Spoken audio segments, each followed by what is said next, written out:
My name is Iftak Milo, and I'm the director of Hayas Aruba. Hayas Aruba is a humanitarian organization working in 16 countries to assist refugees and migrants. And here we work with the Venezuelan population, but also other migrants and also the Aruban population.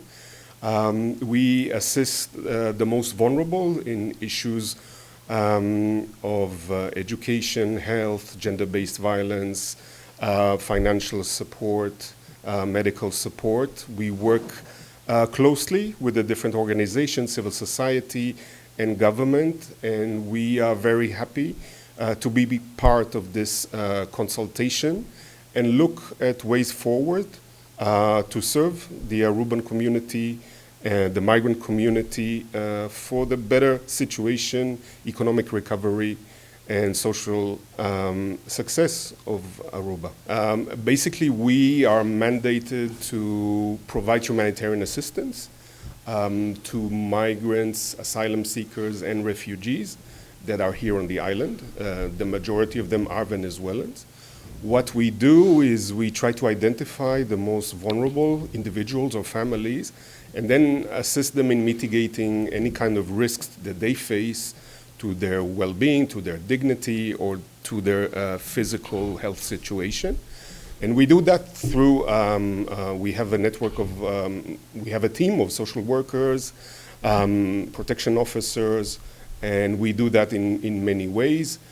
We build sort of programs together with the refugees themselves and provide them any kind of assistance, if it's psychosocial assistance, if it's financial assistance, if it's assistant registrations to school, if it's covering basic medical care. Our resources are limited, and we cannot really assist everybody and cover all costs, but we're trying to identify the most vulnerable in order to assist them to cope with their situation here. Well, this is a program that is run by the government, Hayas, and I think also other organizations across the world at the moment do not encourage return to Venezuela. The conditions at the moment are not there to support such return. So this is really a government initiative and project, and we are not engaged in that. Yes, there are people who are going back. Some are, some have children there, some has a family there.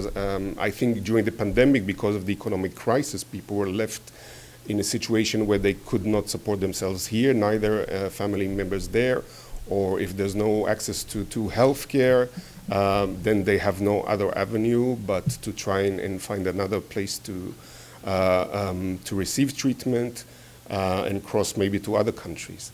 But the whole project of return is really a government project, and we are not engaged in that. Okay.